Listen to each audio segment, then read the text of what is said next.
Video देखा बहुत सारा, इलेक्शन में आपको हराने की बहुत कोशिश की गई। आपके खिलाफ उम्मीदवार खड़ा किया गया था कि वोट मुस्लिम वोट काट के जो है आप गिर जाएं। एक ऐसी सीट थी आपकी जहां से सिर्फ मुस्लिम चुनकर आ सकता है। उनको मालूम था कि अगर हम मुस्लिम को खड़े करते हैं तो आपकी सीट गिर सकती है। तमाम आपके खिलाफ थे, फिर भी आप चुनकर आए, क्या वजह थी?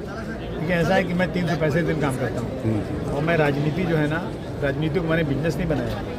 मैं खिदमत खल्क, लोगों की खिदमत के लिए काम करता हूँ। वरना मेरे परिवार में, मेरे ख़ानदान में कोई राजनीतिक नहीं है, लेकिन जुल्म ज़्यादती को मैंने बर्दाश्त किया तो मैंने ये काम शुरू किया है। तो जनता जानती है अच्छी तरह से, बहुत लोगों ने कोशिश किया, बहुत किया, लेकिन फिर भी मैं चुन कर आ गया और मैं काम कर रहा हूँ। और जिन लोगों ने चुन के दिया, मैं उनका शुक्रिया अदा करता हूँ और उनको यकीन दिलाता हूँ कि आपको कभी अबू आसिम से मायूसी नहीं होगी। ऐसा तो नहीं है कि आपसे हमदर्दी के लिए बोलते हैं और अब ऐसा तो कुछ नहीं है ना, आपके अच्छी बातें करके तो लोग वोट ले लें मुसलमानों के। अगर एक बार ले सकते हैं ना, बिल्कुल बना के 2 बार ले सकते हैं। मैं जब पहली बार लड़ा ना तो मुझे 15,000 वोट से चुन गया, दूसरी बार 25,000, तीसरी बार 35,000, मतलब हर बार मैं वोट से ज़्यादा चुन गया। अब की बार जो ना, सब लोगों ने वहाँ क्या है कि सारे कारपोरेटर मेरे हैं, MLA मैं हूँ, तो जितनी पार्टियाँ हैं वो सब बेचारे परेशान हैं कि जब तक अबू आसिम लड़ेंगे हम लोग को हमारे कोई दाल गलेगी नहीं। तो ये सब मिलके इकट्ठा करके एक साजिश की है कि अबू आसिम को हराओ। अल्हम्दुलिल्लाह नहीं हरा सके, हालांकि मैं कम वोटों से चुन कर आया, फिर भी 12,500 वोट से चुन कर आया। तो किसी ने ऐसा नहीं, काम की वजह से वोट मिलता है। और गोंडी के लोग जो है मेरे परिवार की तरह से हैं, मेरा आना जाना, कोई अबू आसिम आदमी नहीं बोलता, आसिम भाई बोलते हैं कोई। ये हमारी वहाँ पे आपसी भाईचारगी है।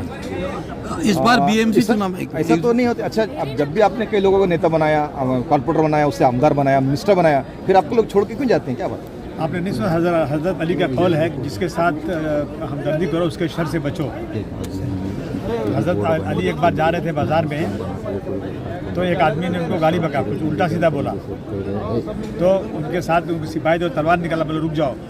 देखो नीचे से ऊपर से देखा कि ये आदमी जो मेरे खिलाफ बोल रहा है, तो मैंने इसके साथ हमदर्दी कब किया है। यानी आप याद रखिए, जिसको साथ हमदर्दी करो उसके शर से बचो।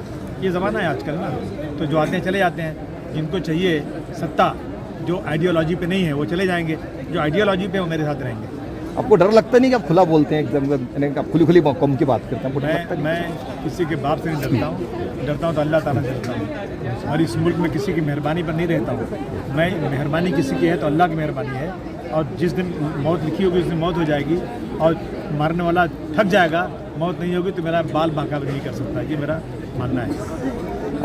नामूसे रिसालत पे अभी जो कानून बनने वाला उसके बारे में क्या कहते हैं? नामूसे रिसालत पे कानून बनना ही चाहिए। हम तो बार बार नामूसे रिसालत पे कानून की बात कर रहे हैं, और अभी जो हो रहा है, देखिए रसूलुल्लाह के खिलाफ ये लोग बयानबाजी कर रहे हैं, और उसके बाद अगर हम लोग उस पर एक्शन पे रिएक्शन करते हैं तो लड़के जेल चले जाते हैं। और जो नामूसे रिसालत के में इन्वॉल्व लोग हैं, इनका कुछ होता ही नहीं, पकड़े भी नहीं जाते, और अगर पकड़े भी गए तो 1 घंटे में आ जाते हैं, चुन के आ जाते, छूट के आ जाते हैं। तो अभी डॉक्टर भीमराव अम्बेडकर के कानून की बुक तोड़ी गई, हंगामा हुआ, एक आदमी बेचारा उसे मार भी दिया गया।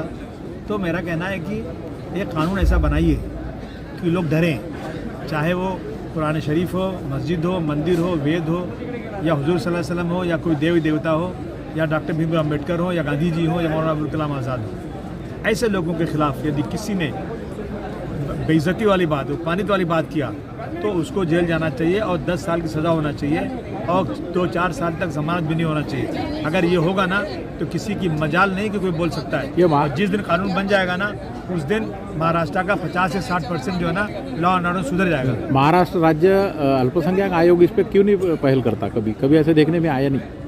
सब चमचागिरी करते हैं, इसलिए नहीं करते हैं। नहीं, चमचागिरी करते जरूर है, लेकिन आप भी उसमें कुछ बोल सकते हैं ना उनको। बोल तो रहे हैं, कितने बोल सकते हैं, मतलब ये चिल्ला के बोल रहा हूँ, नहीं वो बोल रहा हूँ, सड़क पे बोल रहा हूँ, सबको बोल रहा हूँ। अच्छा, तो ये जितने भी अल्पसंख्यक के बोर्ड बने थे अभी पिछली बार जो सरकार में, इसमें कुछ गलत तरीके से भी अपॉइंट हुए, ऐसा कुछ सुनने में आया था। तो अभी उन लोगों का अभी नया CM बना है, तो वो पूरे बोर्ड अभी पूरे खत्म करके नया शुरू हो सकता है, क्या नया तरीके से बन सकता है? अगर नया शुरू भी होगा तो वही चीफ मिनिस्टर पहले थे, वही लोग आज भी हैं। तो जो लोग बीजेपी में हैं तो बीजेपी की आइडियोलॉजी पे काम करेंगे। बीजेपी की आइडियोलॉजी क्या है? आइडियोलॉजी है कि मुसलमानों को गाली दो, मुसलमानों की मस्जिद में जाकर वहाँ पथराव करो, कुरान शरीफ जलाओ, मुसलमान को पकड़ के उनसे बोलो जय सिया राम बोलो। आयोग तो संवैधानिक पद है ना, संवैधानिक मेहरबानी पे मिला हुआ है, कोई चुन के आया हुआ नहीं है। जिस दिन वो बीजेपी की आइडियोलॉजी के खिलाफ गए उस दिन निकाल दिए जाएंगे। आपके दो इसके पहले आमदार थे और आपके महाराष्ट्र में पूरे आपके काम बहुत सारा काम है, वर्क है, फिर आपको 2 सीट देगी, ज़्यादा सीट भी नहीं देगी। अरे भाई साहब 2 तो बच गई, बहुत बड़ी बात है। बड़े बड़े तुर्रों हार गए, सीट ही नहीं आई। बाला साहब थोराट, उनके पास इतना स्टाफ है, इतने लोग अपने खुद के हैं कि कभी हार ही नहीं सकते, वो हार गए। पृथ्वीराज चौहान साहब जो मुख्यमंत्री थे वो हार गए, बड़े बड़े लोग हार गए, मैं बच गया, 2 सीट मेरी रह गई। ये क्या 100% रेशियो है ना आपका चुनकर लाने, 2 सीट पे चुनकर लाया आपने। हाँ तो मगर मैं ज़्यादा चाहता था।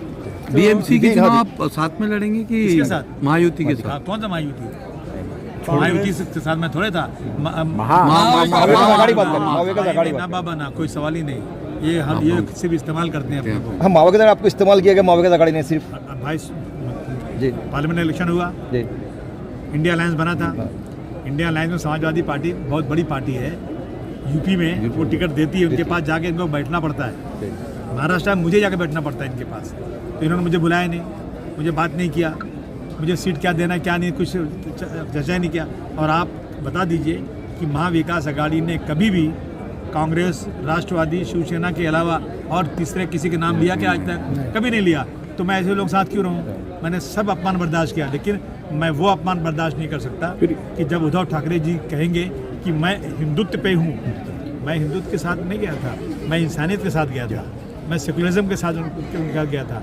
और जब ये कहते हैं कि बाबरी मस्जिद को तोड़ने वालों को बधाई, तो उनके साथ मैं रह सकता हूँ, मैं राजनीति खत्म कर सकता हूँ, लेकिन मैं आप मुसलमानों के लिए हमेशा लड़ते हैं, सब कुछ करते हैं, मैं लेकिन इंसाफ सभी के लिए। लेकिन इसमें विधानसभा में ये देखने में आया कि जैसे अभी विदर्भ के अंदर अमरावती था, लोकसभा के बाद में जब चुनाव हुए विधानसभा के, अमरावती जिला था। हमारे चैनल को सब्सक्राइब करें, लाइक करें, शेयर करें और कमेंट करें।